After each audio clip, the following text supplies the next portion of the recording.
वो एक ही चीज करने के लिए सबका मस्सा नहीं करता, इसलिए तमाम उम्र उलझन में ना रहे कि आपको क्या करना है। जाकर कुछ करें और पता लगाएं। यही वक्त है सही काम करने का और पता लगाने का।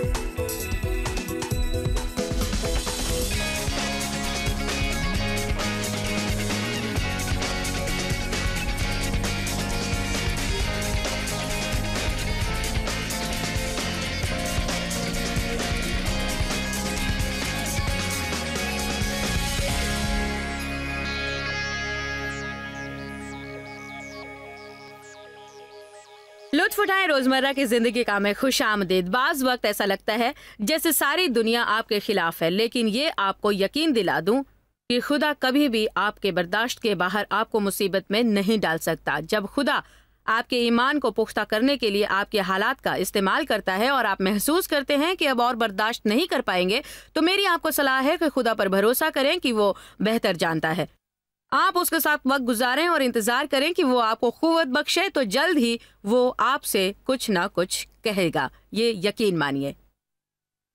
बाइबल कहती है कि ईमान का मतलब है पूरी इंसानी शख्सियत। हम जो हैं वो मुकम्मल खुदा पर इंसार करते हैं, मुकम्मल भरोसा उसकी कुव्वत पर और उसकी हिकमत पर और अच्छाई पर। मुझे कुलोसियों बाब 1 आयत 4 का तफसीली बाइबल का ये सहीफा बहुत पसंद है। इसका मतलब है कि मुझे यकीन है कि खुदा जानता है कि वो कैसे करे जो मेरी जिंदगी में करना जरूरी है, और मैं समझती हूँ कि वो अच्छा है और करना चाहता है। पिछली रात हमने ईमान के मुख्तलिफ पहलुओं पर गुफ्तगू की। मैंने कहा था कि याद रखें कि जब आप ईमान का इस्तेमाल करते हुए खुदा से चाहते हैं कि वो आपकी जिंदगी में कुछ करे जो करना जरूरी है, उस दौरान जब आप अपने कामयाबी का इंतजार कर रहे हों, तो ये यकीन कर लीजिए कि आप प्यार से पेश आते हैं। अक्सर औकात जब हमारे जाती मसाइल होते हैं तो हम चिड़चिड़े हो जाते हैं, बद इखलाक होते हैं और समझते हैं कि ये सही है। हम दूसरे लोगों की मदद से गुरेज करते हैं और बहाना बनाते हैं, यहाँ मेरी जिंदगी खुद परेशानियों में गिरी है। लेकिन हकीकत यह है कि ईमान सिर्फ प्यार के जरिए काम करता है। मैं इस पैगाम की तकलीफ करना पसंद करती हूँ। मुझे एहतियात बरतनी होगी कि आज मैं उस पर ज्यादा ना बोलूं, क्योंकि मुझे बहुत सारी दूसरी बातें करनी है। लेकिन मैं समझती हूँ कि बहुत से लोगों की जिंदगी का यह बड़ा मसला है।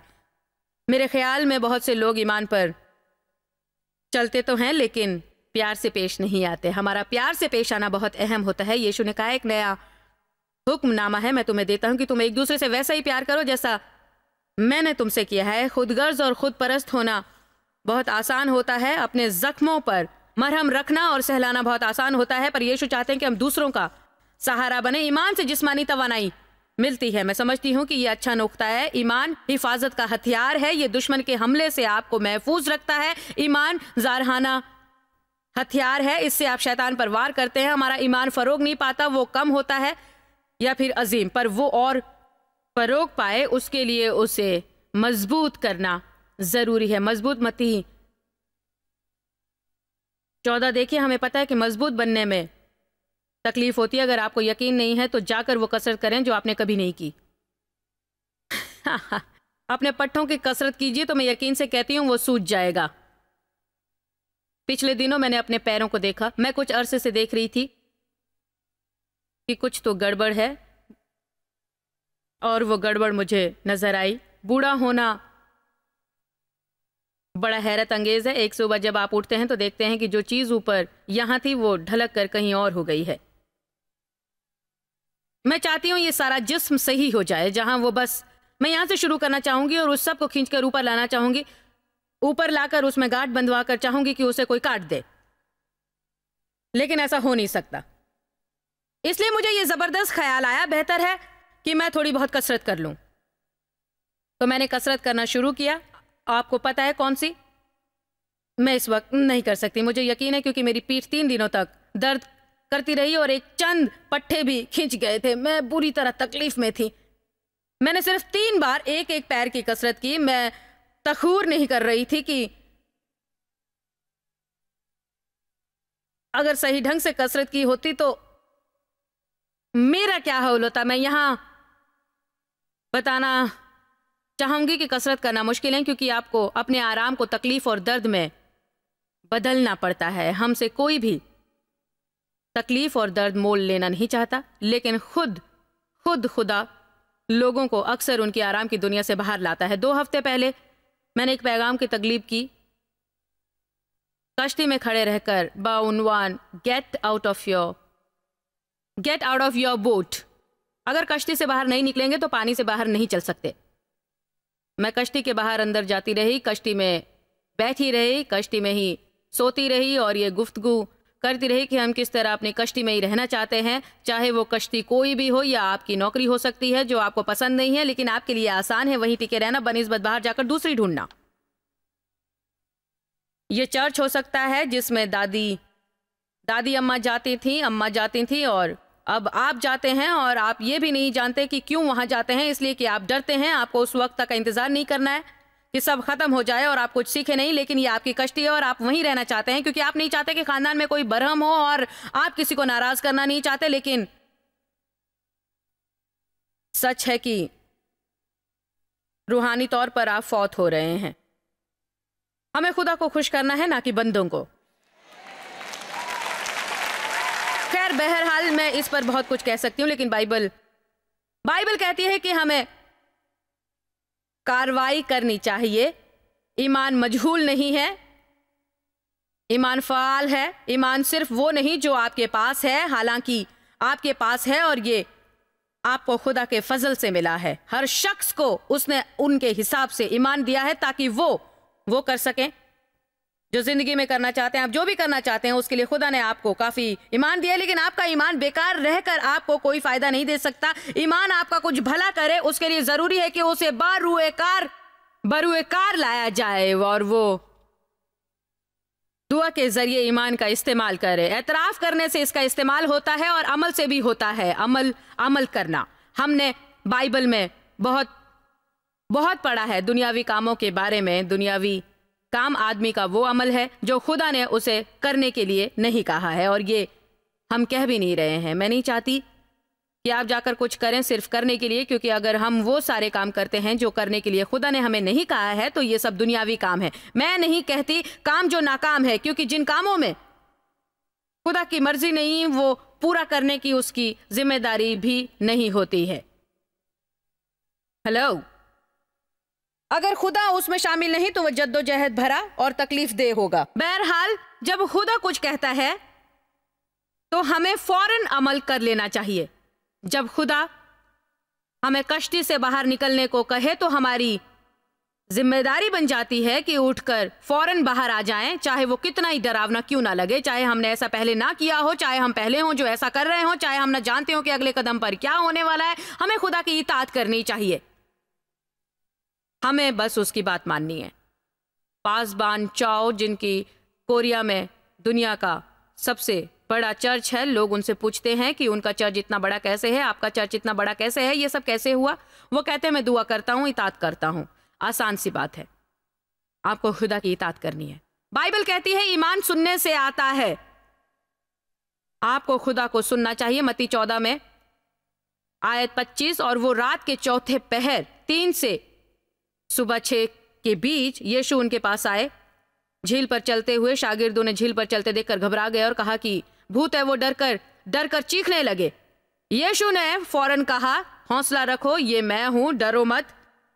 और पतरस ने जवाब में कहा, खुदावंद अगर ये आप हैं तो मुझ में हुक्म दीजिए कि आपके पास आऊं पानी पर चलते हुए।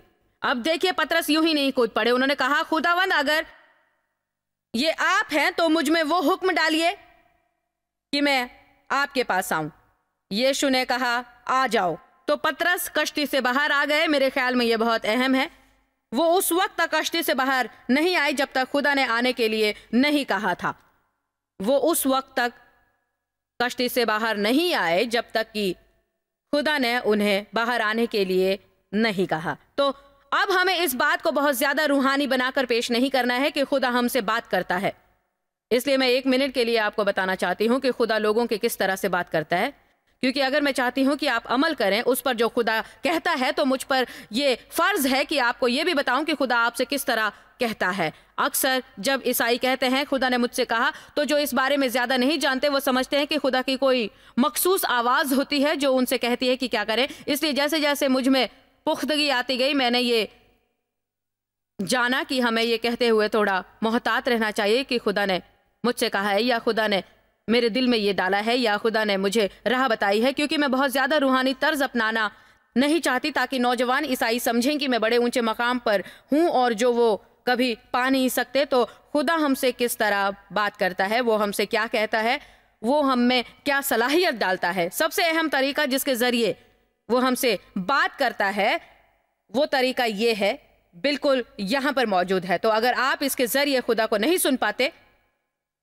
तो फिर बेहतर है कि आप खुदा को और सुनने की कोशिश ना करें, क्योंकि यकीनन आप मुश्किल में पड़ जाएंगे, क्योंकि जो भी आप सुनते हैं उससे दिल मुतमईन होना चाहिए। बहरहाल कुछ चीज़ें हैं जो खुदा हमसे कहता है, कुछ मखसूस चीज़ें जिनका यहाँ पर जिक्र आ जाएगा। लेकिन जैसे बाइबल आपको नहीं बताती कि किससे शादी करें, वो नहीं बताती कि कब नई कार खरीदें, वो नहीं बताती कि कौन सी कार खरीदें, वो नहीं बताती कि खुदा आपको जिंदगी में क्या करने को कहता है। वो ये जरूर कहती है कि आपको कुछ करना है, और हर एक के पास सलाहियत भी है और हर शख्स के पास काबिलियत भी है, हर शख्स के पास उसके हिसाब से ईमान भी है वो करने का जो खुदा उसे करने के लिए कहता है। लेकिन खास तौर पर वो ये नहीं बताता कि हमारी सलाहियत क्या है। तो हमें कष्ट से बाहर आना होगा ताकि हम पता लगा पाए, हमें बाहर आकर पता लगाना होगा। आपको सारी जिंदगी इस उलझन में नहीं रहना है कि आप में क्या सलाहियत है और आपको क्या करना है। तो बाज लोग अपनी सारी जिंदगी उलझन में गुजार देते हैं ये जानने की कोशिश में कि उन्हें क्या करना है। मैं कहती हूं बाहर आओ, पता लगाओ, बस सिर्फ कुछ चीजें करने की कोशिश करो और ये जानने में ज्यादा वक्त नहीं लगेगा कि आप क्या कर सकते हैं, किस में आपको लुत्फ आएगा, किस में आपको लुत्फ नहीं आएगा, आप किस में अच्छे हैं, आप किस में अच्छे नहीं है। मुझे सिर्फ 2 हफ्ते लगे ये जानने के लिए कि मुझे बच्चों की तरबियत के लिए नहीं कहा गया, और बच्चों को शायद ये मुझसे 1 हफ्ता पहले ही पता चल चुका था। मुझे ये समझने में ज्यादा अरसा नहीं लगा कि मुझे सड़कों पर तबलीग करने के लिए बुलाया है। मैं बाहर निकली और ये किया, पर मुझे ये पसंद नहीं था, मैं नफरत करती थी। मैं उस किस्म की नहीं हूं कि किसी भी अजनबी के पास जाकर तबलीग करने लगूं। ऐसे लोग हैं जिनके पास ये सलाहियत है और मस्सा भी है, पर मैं उनमें से नहीं हूं। आप 1 करोड़ लोगों के सामने मुझे खड़ा कर दें, मैं सारी रात तकरीर कर सकती हूं, मुझे यहां से भी करने में एतराज नहीं है। लेकिन अगर हम कहीं सड़क पर हैं तो ये करना मुझे बड़ा मजायका खेज लगेगा। इसके लिए मैं खुद को बिल्कुल कसूरवार नहीं समझती। एक वक्त था जब मैंने किया, मैं सोचा करती थी मैं ऐसा कर पाऊंगी, मुझे अच्छा नमूना पेश आना है, लोगों की खुदा तक रसाई करनी है। ये कितना अजीब है कि उस चीज के लिए हम खुद को खतावार समझते हैं जिसे हम समझते हैं कि हम कर सकते हैं और हमें करना चाहिए, जबकि वो चीज वो हो सकती है जिसकी सलाहियत खुदा ने हमें नहीं दी है और ना ही उसके लिए मस्सा किया है। वो एक ही चीज करने के लिए सबका मस्सा नहीं करता है। इसलिए तमाम उम्र उलझन में ना रहे कि आपको क्या करना है, जाकर कुछ करें, पता लगाएं। हमारा सबसे बड़ा मसला यह है कि हम किसी चीज में नाकाम होना नहीं चाहते, इसलिए अक्सर औकात लोग कोशिश नहीं करते हैं। आप किसी काम से दिल चुरा लेते हैं, किसी काम के नहीं होने पर आप घबरा जाते हैं, लेकिन घबराइए मत। आप उस वक्त तक नाकाम नहीं होते जब तक आप कोशिश छोड़ नहीं देते। तो हर चीज पर यह खरा उतरता है। ये लोगो है खुदा का तहरीरी कलाम, लेकिन फिर खुदा का ज़बानी कलाम भी है जहां खुदा आपसे बात करेगा। खुदा आपसे सुनने वाली आवाज में बात कर सकता है, वो करता भी है। वो ख्वाब में आपसे कुछ कह सकता है, वो तसव्वुर में कुछ कहता है और बाज वक्त दूसरे लोगों के जरिए भी कहता है। लेकिन ज्यादातर खुदा लोगों से बात करता है दबी और ढकी छुपी आवाज में, या हम इसे एहसास भी कह सकते हैं। आपके अंदरून में कहीं आपको यह एहसास होता है कि आपको ये करना है, या आप जानते हैं कि ये आपको नहीं करना है, या आप ताड़ जाएंगे। कभी कभी किसी शख्स के या चीज के बारे में आपको कुछ महसूस होगा और आप समझ नहीं पाएंगे कि क्यों आप बेचैन हैं, क्यों आपको लगता है कि उनके साथ ना रहें, क्यों आपको ऐसा लगता है कि आप समझ नहीं पा रहे हैं, उनके साथ ताल्लुक ना रखें। हकीकत में आपको उनमें कोई बुराई नजर नहीं आती। आप सोचते हैं, गौर करते हैं तो वो आपको बहुत ही प्यारे, अच्छे और अच्छे शख्स लगते हैं। लेकिन हो सकता है वो हों, पर हो सकता है वो आपके लिए सही ना हो। बाइबल कहती है सुकून हमारी रहनुमाई करता है, तो सुकून ही वो बड़ा तरीका है खुदा का हमारे साथ बात करने का। वो इल्म के जरिए आपसे बात करता है, वो फराम के जरिए आपसे बात करता है। मेरा यकीन है अहम तरीकों जिसके जरिए खुदा लोगों से बात करता है वो है दानाई का या समझबूझ का। समझबूझ का मतलब है कि आप अपनी इस्तेयात से ज्यादा खर्च नहीं करते। समझबूझ कहती है कि आप हफ्ते में उससे ज्यादा कैलोरीज नहीं लेते जितनी आप इस्तेमाल करते हैं, क्योंकि अगर आप ऐसा करें, समझबूझ, आप कुछ ध्यान से सुने, मैं आपसे कुछ कहना चाहती हूं। जिंदगी में यह देखा है और मैं समझती हूं कि इससे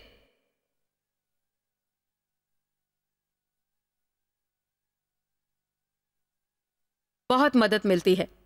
आज हर कोई मसरूफ है, लेकिन खुदा हमें मसरूफ रहने के लिए नहीं कहता है। बाइबल में कहीं भी खुदा ने यह नहीं कहा है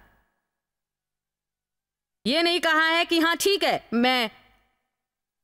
मैं तुमसे कहता हूं तुम जाओ और जाकर मसरूफ रहो। मैं नहीं कहता, मैं ये नहीं कहता। वो ये करता है कि फलदार बनो, फल लाओ। तो बहुत से लोग मसरूफ हैं पर कुछ फल नहीं पाते हैं। मैंने ये जाना है कि जब मैं किसी ऐसी चीज में मसरूफ होती हूं जो मेरी जिंदगी में फल नहीं लेकर आती है, तो ये वो चीज है जिसे मुझे तराशना है, क्योंकि आगे जाकर ये मेरी जिंदगी की बेकार शाख बनेगी जो सिर्फ मेरा वक्त खाएगी, मेरी तवानाई को चूसेगी और मेरी जिंदगी में कुछ पैदा करने के बजाय मेरी तख्लीकी कुव्वत को बर्बाद करेगी। ये दानिशमंदी की बात नहीं कि उस चीज में वक्त बर्बाद करें जो आपकी जिंदगी में कोई फायदा नहीं पहुंचती है। तो इसलिए ऐसी चीजों से बचना चाहिए जो आपके लिए फलदार नहीं साबित होती हैं, उनसे दूर रहना चाहिए।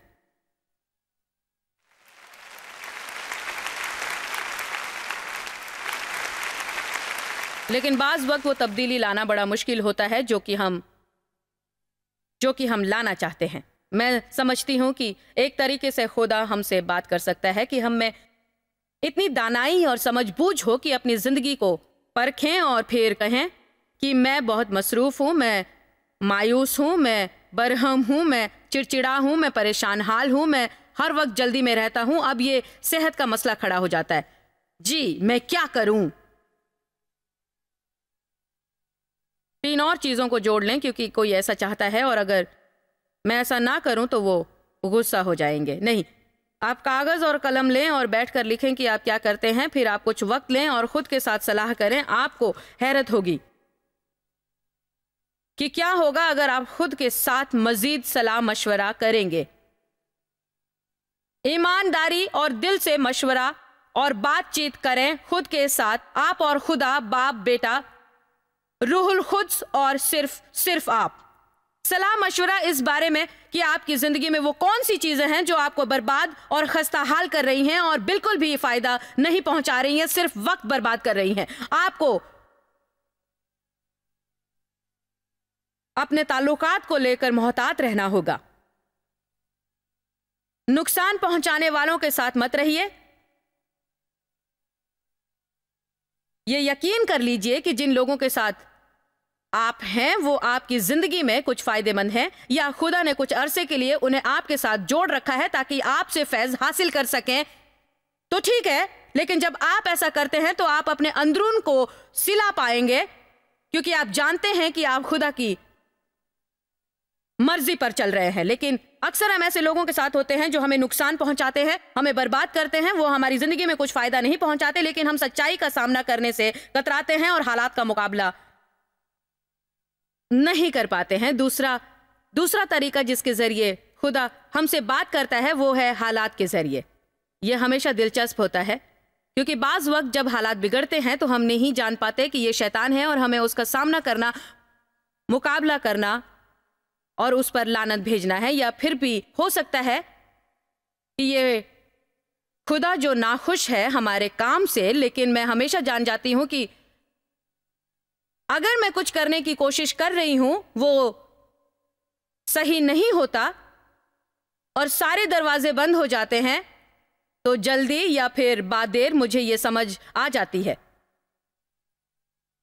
ये खुदा की मर्जी नहीं है। ये सिर्फ एक ही चीज मेरे साथ आएगी, मेरे हाथ आएगी अगर मैं वो करने की कोशिश करती रहूं जिसमें खुदा शामिल नहीं है। वो है ज्यादा और ज्यादा मायूसी और बरहमी, सिर्फ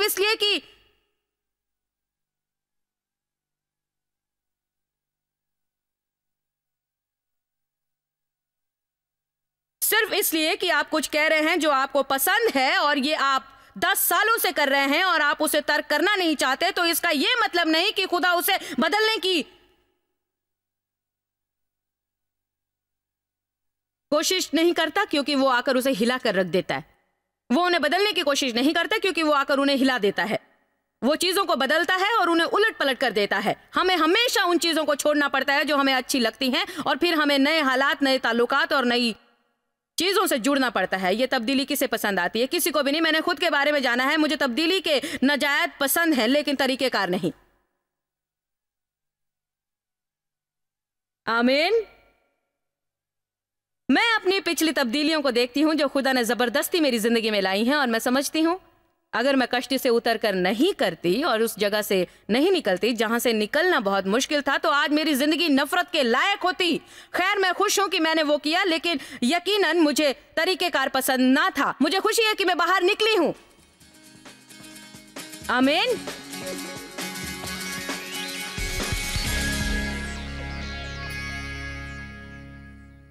मैं आपको सचमुच सलाह दे रही हूँ खुदा पर भरोसा करने की, और मैं जानती हूँ कि बाज वक्त जब आप नहीं समझ पाते कि आपकी जिंदगी में हो क्या रहा है तो ये करना मुश्किल होता है। मैं आज ईसाइया 55:8-9 का हवाला देकर आपकी हौसला अफजाई करना चाहती हूँ, क्योंकि खुदावंद फरमाता है कि मेरे ख्याल तुम्हारे ख्याल नहीं और ना ही मेरी राहें तुम्हारी राहें हैं, क्योंकि जिस कद्र आसमान जमीन से बुलंद है उसी कद्र मेरी राहें तुम्हारी राहों से और मेरे ख्याल तुम्हारे ख्यालों से बुलंद हैं। मैं आज आपका हौसला बढ़ाऊंगी कि हालांकि आप नहीं समझ पा रहे हैं कि आपकी जिंदगी में क्या हो रहा है, खुदा आपसे बहुत प्यार करता है और ये आखिर में आपके लिए फायदेमंद साबित होगा। मैं आज आपको मेरी 4 हिस्सों की तालीमी सीरीज पेश करना चाहूंगी, सीक्रेट्स टू ट्रस्टिंग गॉड और फिल प्रिंगल की किताब फेथ। और मुफ्त तोहफे के तौर पर हम आपको देना चाहेंगे मेरी किताब the secret power of speaking God's word. सारी दुनिया से सैकड़ों हजारों लोग ये शहादतें दे रहे हैं कि ये छोटी सी किताब उनकी जिंदगी बदल रही है। मैं आपसे कहती हूँ, ये सोचने की बजाय कि आपकी जिंदगी में क्या हो रहा है, अगर आपके मुंह से कलाम इलाही निकले तो उससे बड़ा फर्क आएगा। इसलिए ये सारी मालूमात हासिल करके फौरन अमल कर लीजिए, टालिएगा नहीं, ना देर कीजिएगा। अगर आपका दिल कहता है कि इन वसाइलों की आपको जरूरत है तो ईमान का कदम उठाते हुए इसी वक्त खरीदें। आप पर खुदा की रहमत हो, आपका दिन शानदार गुजरे और खुदा आपको नवाजे। जॉय स्माइल मिनिस्ट्री आपकी उम्मीदों से ज्यादा है। आपके लिए आप सबका यहाँ आने के लिए शुक्रिया, और शुक्रिया उन दोस्तों और वालिदैन का जिन्होंने इसे दुनिया भर में फैलाया। हम सब भूखे को खाना खिलाते हैं, गरीब को कपड़ा देते हैं और इस तरह मुल्क की खिदमत करते हैं।